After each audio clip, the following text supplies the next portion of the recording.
Hello students, I'd like to welcome you to this mini video lecture where we will be diving into an aspect of our unit which focuses on the Carolingian Renaissance.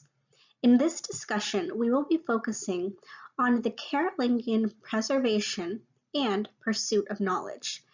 This topic is one that is very important because it foreshadows what we will learn about in the next module, which is the birth of the medieval university. So I'd like you to keep that in mind as we proceed. Now we are specifically going to be focusing on the Carolingian manuscript, which you would have read about in your Smart Book exercise. Here, we're going to look at it a bit deeper. So for our learning objectives, you'll notice that this corresponds with our overall module objectives. So here, students will be able to discuss how the scholastic and artistic developments of the Carolingian Renaissance led to the beginning of the modernization and rising status of medieval society. So for your formative assessment for this particular unit, you're going to participate in a Flipgrid video discussion where you'll get to share what you've learned about this topic. Now, just so we expand on our reflection a bit broader, I'd like for you to keep in mind, how did the growing power of the Christian medieval church influence the production of knowledge? And who were the individuals that had access to this type of knowledge? Because as we know, it wouldn't just be for the lay people. It would either be for members of the royal class who would directly serve Charlemagne, or it would be the monks and the nuns who comprised the monastic class that belonged to the Christian medieval church. So the Carolingian Renaissance, what was it? It was the first of three medieval Renaissance, which is a period of cultural activity in the Carolingian Empire. It occurred from the late 8th century to the 9th century. And it took inspiration mainly from the Christian Roman Empire of the 4th century. It was really a period of energetic and cultural activity within the Western Church. Now, when you think of the word Renaissance, what comes to mind? Is it rebirth? Is it progress? Is it the beginnings of modernization? Is it a synthesis of ideas? Is it the becoming of a well-rounded, well-learned individual or society of people? Well, if this is what you're thinking, then you're definitely on the right track. And I'd like for you to keep that in mind as well as we, in subsequent modules, learn more about the different Renaissance periods to come. Next, who is Charlemagne? So you would have read about Charlemagne in your Smart Book. He is identified as the sponsor and the creator of the medieval education and the Carolingian Renaissance, which has been represented as the renewal of Western culture. He was known for his many reforms, including the economy, education, and government administration. But in this week's mini discussion, we're going to focus more on the educational aspect of that and really the pursuit of it and also the preservation of it as well. So emphasis on knowledge. Charlemagne took a serious interest in scholarship, promoting the liberal arts at the court, ordering that his children and grandchildren be well educated and even studied himself. Now, this is extremely important because, as you know, right now you're sitting in a humanities classroom.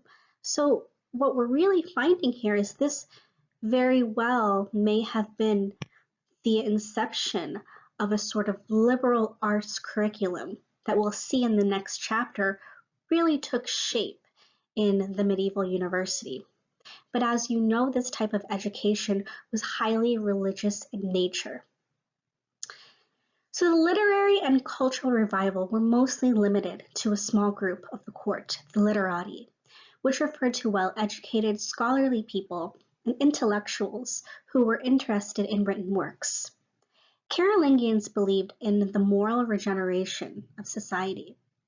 Most of the surviving works of classical Latin were actually copied and preserved by Carolingian scholars. Some of the earliest manuscripts that we have today are from the Carolingian period. And you can see an example of a page from one of those manuscripts if you look over here to the right of your screen. Now, the medieval book.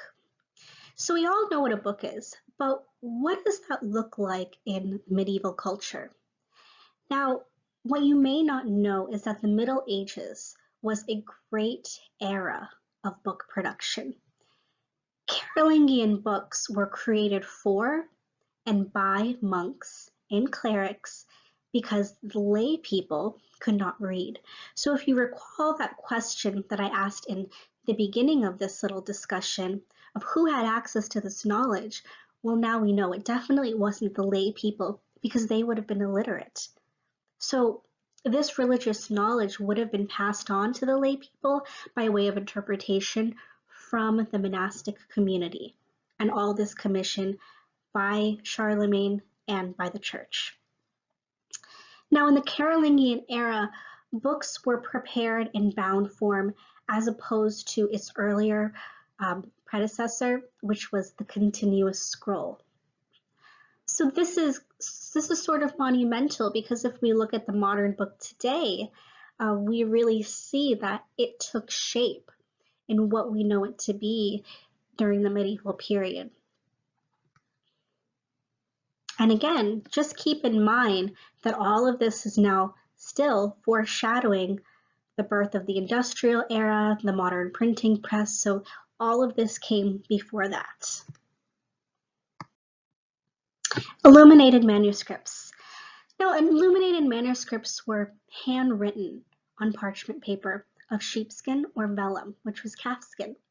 These manuscripts were illuminated, which meant that they were hand decorated with gold leaf or gold paint and brightly colored pigments.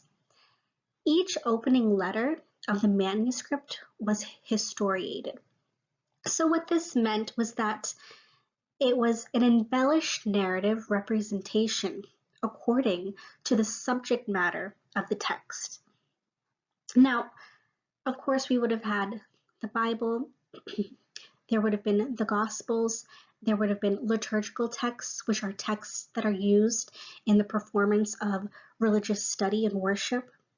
Now, the Bibles and the liturgical books were among the most lavishly ornamented and decorated books. They exuded a very distinctive and sacred character. And they were also seen very much as devotional objects, which would have been relics in the Catholic Church. Here we're looking at the back cover of the Lindau Gospels. This is dated in 8th century. Now, perhaps this was originally a front cover, according to art historians. Now, it is the main survival of an essentially Anglo-Saxon work. And here this chapter is all about synthesis, so you're going to really see in this work of art a combination of ideas, techniques, art styles, and even philosophy, right, of Christian teachings exhibited here. You can see here the members of the cross are filled with chip-carved interlace, including snake-like beasts and a central stud set with a gem there. Different varieties of gems adorn the outer border of the cover. Each arm of the cross has a figure of Christ with a cruciform halo. The whole surface is a plaque section that's covered with enamel. So this would have been one of the most ornate cases of a book cover that was found. Now, we've delved a little bit into preservation, the pursuit of knowledge, Who are the main actors? Charlemagne, the monastic class, the church. Now, what I would like for you to think about in your discussion is Charlemagne's imperial mission. So we know that Charlemagne's imperial mission was driven by his passionate interest in education and the arts, which resulted in this renaissance or sort of rebirth of knowledge. So your assignment will be to evaluate how the Carolingian Renaissance contributed to the literary development of Europe through the production of the medieval book. What stylistic aspects of these manuscripts could have also made it be considered a work of art? Do you think that the creation of manuscripts was an advancement of the time? Why or why not? So in this last part of the question, I really want you to think about what we think about in every one of these modules, which is, what is the legacy? How is what happened during the Carolingian Renaissance affecting our world today? If we could put a timestamp on something and say, this is something from the Carolingian era that we still have in our modern life, what would it be, if anything at all? So as you think about this, I really look forward to seeing all of your Flipgrid video responses. Thanks. Have a great day.